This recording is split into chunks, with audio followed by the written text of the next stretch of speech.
Hello, नमस्कार, आदाब, सत श्री अकाल और अस्सलाम वालेकुम। मैं हूं मोहम्मद अहमद काज़मी, लेकर आया हूं आपका पसंदीदा कार्यक्रम नज़र दुनिया पर।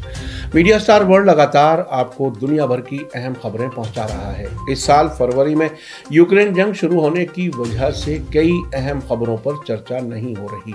मिडिल ईस्ट में इजराइल, फिलिस्तीन और ईरान और अमेरिका के टकराव की खबरों की वजह से यमन जंग के बारे में कोई बात नहीं कर रहा। वहां इस साल अप्रैल में जंगबंदी शुरू की गई थी, लेकिन सऊदी अरब की तरफ से खिलाफ वर्जियों की खबरों के बीच 6 महीने मुकम्मल होने पर इसके अगले 6 महीने के लिए बढ़ाए जाने की तजवीज़ यूनाइटेड नेशंस की तरफ से दी गई थी। ऐसा लगता है कि इस वक्त बाकायदा जंगबंदी नहीं है, क्योंकि सऊदी अरब यमन ईंधन ले जाने वाले जहाज़ों को रोक रहा है।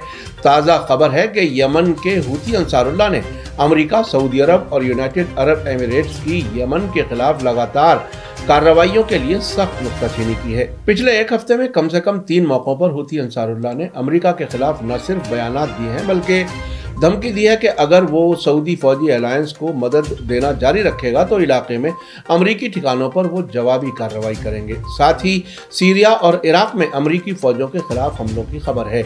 एक और ख़ास खबर है कि कल जॉर्डन की राजधानी अम्मान में इलाकाई मुल्कों की सरबराह कॉन्फ्रेंस हो रही है, जिसमें ईरान और सऊदी अरब के बीच मुलाकात हो सकती है। आखिर तक ज़रूर देखें।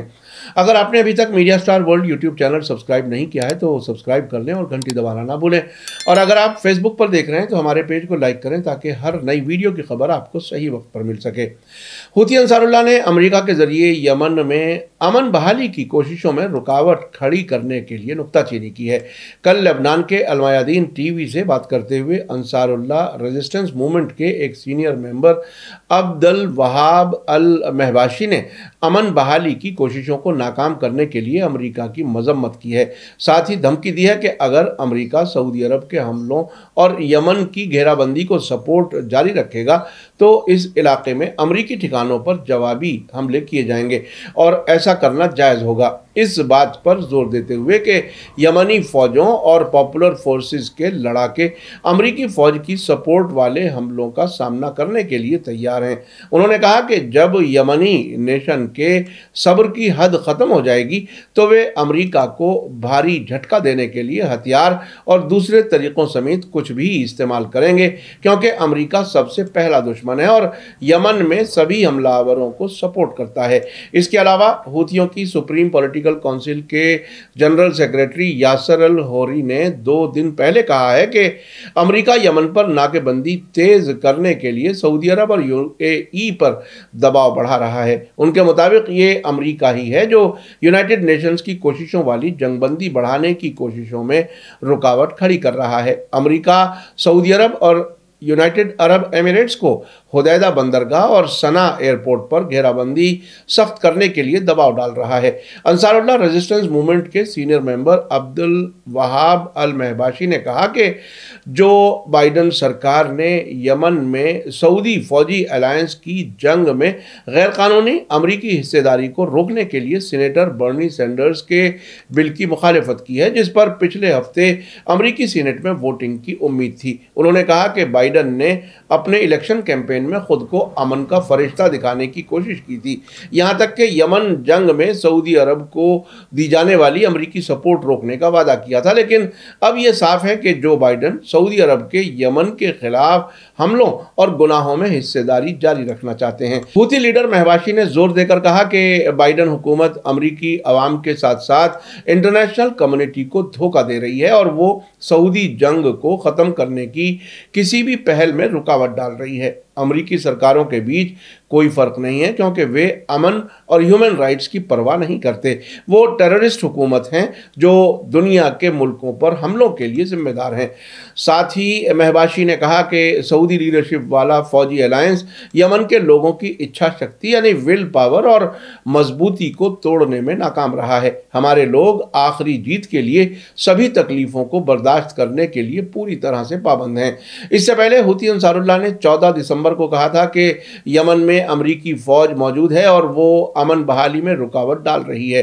अंसारुल्लाह के सियासी ब्यूरो के मेंबर अली अल क़हौम ने पिछले ट्यूसडे को अल मयादीन टेलीविजन के साथ इंटरव्यू के दौरान ये बात कही थी। उन्होंने कहा था कि बाबल मंदब में और यमन के किनारे से दूर अमरीकी फौजियों की मौजूदगी समंदरी ट्रांसपोर्ट के लिए सीरियस खतरा है। साथ ही ये यमन के खिलाफ अमरीका की हमलावर पॉलिसी को और साबित करता है। उन्होंने इल्जाम लगाया कि सऊदी अरब की तरफ से शुरू की गई जंग और पिछले 8 वर्षों में यमन के खिलाफ नाकेबंदी को अमरीका ने पूरी तरह से सपोर्ट किया है। ये देखते हुए कि सऊदी अरब और कुछ नहीं बल्कि अमेरिका के हाथों में अपनी हिस्सेदारी के साथ हमलावर इजराइल, यूके और फ्रांस की पॉलिसी को लागू करने के लिए महज एक औजार है। उन्होंने आगे बताया कि जंगबंदी की बहाली के लिए तनहा गारंटर ये है कि यमनी लोगों की मांगों और उनके हुकूक की इज्जत की जाए, जो अमन के इम्कानात को खोलेगा और धोखे से इसे हासिल करने का कोई रास्ता नहीं है। सऊदी फौजी अलायंस और यमन के बीच यूनाइटेड नेशंस की कोशिशों के नतीजे में जंगबंदी पहली बार अप्रैल में लागू हुई थी और तब से इसे 2 बार बढ़ाया जा चुका है। अक्टूबर के बीच में यमन की हूती सरकार के फॉरेन मिनिस्टर हिशाम शराफ ने कहा था कि 6 महीने की जंगबंदी को आगे बढ़ाने के बारे में कोई बातचीत नहीं होगी, जो 2 अक्टूबर को खत्म हो गई, जब तक के मुल्क की कानूनी मांगों को पूरा नहीं किया जाता। इसके अलावा हूती अंसारुल्लाह ने हाल ही में यूनाइटेड अरब एमिरेट्स को धमकी दी थी कि अगर यमन पर हमले नहीं रुके तो जवाबी कार्रवाई की जाएगी और मिसाइलों और ड्रोनों से जवाब दिया जाएगा। हूती की पॉलिटिकल काउंसिल के मेंबर अब्दुल्ला मोहम्मद अल नईम ने फ्राइडे को एक ट्वीट में कहा था कि यूएई को लगता है कि वो अपने कब्जे वाले कुछ यमनी सूबों और जजीरों को इजराइल, ब्रिटिश और अमरीकी फौजों को सौंप कर स्मार्ट खेल रहा है, लेकिन उसे पता होना चाहिए कि इसका जवाब बैलिस्टिक मिसाइल और ड्रोन हमले होंगे। उन्होंने कहा कि यूएई यमनी लोगों को धमका रहा है और उनके साथ ऐसा बर्ताव कर रहा है जैसा कि ये लोग पिछड़ी कौम से हैं। उन्होंने यूएई को धमकी दी कि उसे यमन में अपने अंदाजों और अपने रोल को दोबारा गौर करना चाहिए। अल नईमी ने कहा कि अब जब हमारे पास बैलिस्टिक मिसाइल और ड्रोन मौजूद हैं, इसलिए हम इस छोटे से मुल्क यानी यूएई को होश में आने और दुनिया के सामने यमन के खिलाफ हमलों में शरीक होने के लिए पछताने के लिए मजबूर करेंगे। जंग में शामिल मुल्कों के बीच ख़त्म हो चुकी जंगबंदी की तरफ इशारा करते हुए उन्होंने कहा कि जंगबंदी के दौरान अंसारुल्लाह ने फौजी हथियार बनाने में ख़ास तरक्की हासिल की है और अगर सऊदी यमन के लोगों को घेरना और मारना जारी रखता है तो इसे पछताना पड़ेगा।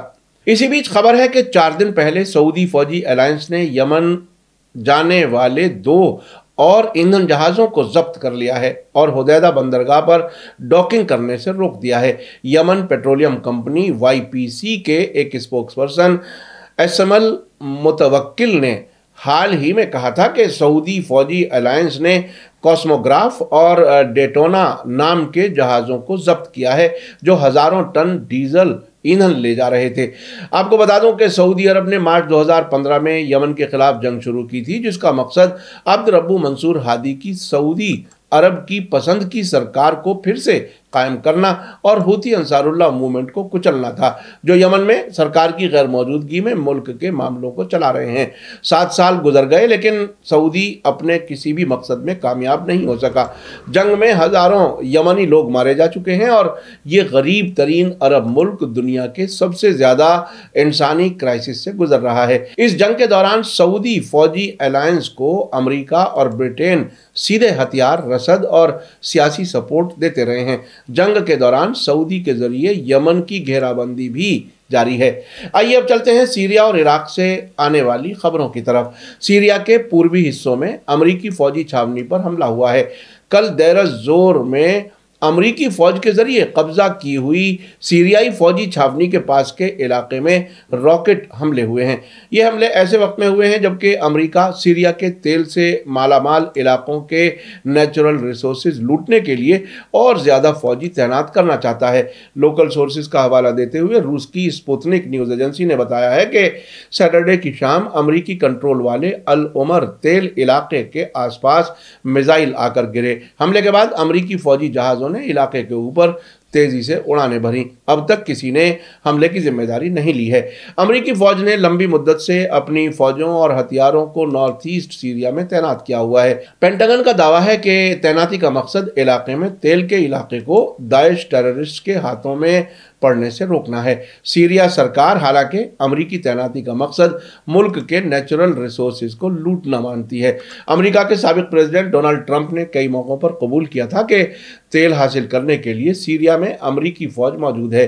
2 दिसंबर को चीनी फॉरेन मिनिस्ट्री के स्पोक्सपर्सन जाओ लिजियान ने सीरिया में अमेरिकी फौज की तैनाती और तेल और अनाज की चोरी को गैर कानूनी बताया था। सीरियाई सरकार के आंकड़ों का हवाला देते हुए चीन के अफसर ने बताया था कि 2011 और 2022 की पहली छमाही के बीच अमेरिकी चोरी की वजह से सीरिया को 100 अरब डॉलर से ज्यादा का नुकसान हुआ है। उधर नॉर्थ इराक के कुर्दिस्तान इलाके में अरबिल के पास अमेरिकी हथियार डिपो में बड़े धमाके की खबर है।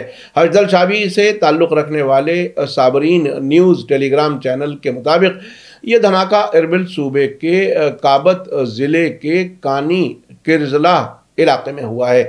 इसी बीच खबर है कि कल जॉर्डन की राजधानी अम्मान में होने वाले इलाकाई मुल्कों की सरबराह कॉन्फ्रेंस में ईरान के फॉरेन मिनिस्टर हुसैन अमीर अब्दुल्लाहियान हिस्सा लेंगे। इस कॉन्फ्रेंस के मौके पर ईरान और सऊदी अरब के बीच बातचीत की अटकलें लगाई जा रही हैं। प्रेस टीवी के मुताबिक ईरान, इराक, तुर्की, Qatar, United Arab Emirates, Saudi Arab, मिस्र और फ्रांस के साथ साथ 2 नए मेहमान बहरीन और ओमान भी कॉन्फ्रेंस में हिस्सा लेने वाले हैं। ऐसी पहली इलाकाई कॉन्फ्रेंस इराक की राजधानी बगदाद में अगस्त 2021 में हुई थी। आपने देखा कि अब न सिर्फ ईरान बल्कि यमन के हूथी भी अमेरिका को जवाबी हमलों की धमकी दे रहे हैं। हूथी साफ कह रहे हैं कि उनके पास बैलिस्टिक मिसाइल और ड्रोन्स मौजूद हैं जिससे वो इलाके में मौजूद अमेरिकी ठिकानों के खिलाफ जवाबी कार्रवाई कर सकते हैं। उधर अमेरिकी फौजों पर सीरिया और इराक में भी हमले जारी हैं।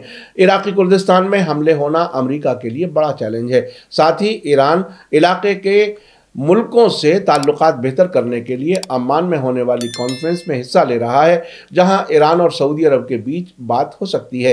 हालात तेजी से बदल रहे हैं। मीडिया स्टार वर्ल्ड लगातार नजर बनाए हुए है। इसी के साथ मुझे दीजिए इजाजत। आज का एपिसोड कैसा लगा कमेंट्स में जरूर लिखें। थैंक यू, धन्यवाद, शुक्रिया। जय भारत, जय हिंद। मीडिया स्टार वर्ल्ड के और वीडियो देखने के लिए हमारे चैनल को सब्सक्राइब करें और सीधे नोटिफिकेशन पाने के लिए बेल आइकन दबाएं। और अगर हमारी खबर सच्ची और अच्छी लगे तो अपने व्हाट्सएप, इंस्टाग्राम, फेसबुक और ट्विटर अकाउंट पर जरूर शेयर करें।